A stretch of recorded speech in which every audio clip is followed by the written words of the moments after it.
நம்ம நாடே இப்ப கோமாவுல கிடக்குதே.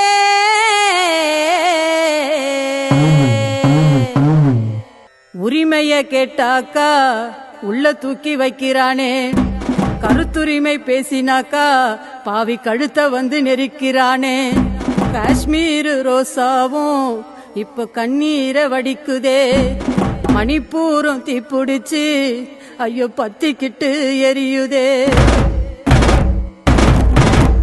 பிரசாதம் வித்தவெல்லாம் இப்ப சாமியவே விக்கிறானே, ஓட்ட வாங்கி ஏமாத்தத்தான் அவன் காவடிய தூக்குறானே. சுடுகாட்டு நெருப்பெடுத்து ஐயோ வெளிச்சம் ஒண்ணு காட்டுறானே, பாவிசன ஏமாந்தா பட்ட நாமத்தான் திட்டுறானே. மோசம் போச்சே மோசம் போச்சே.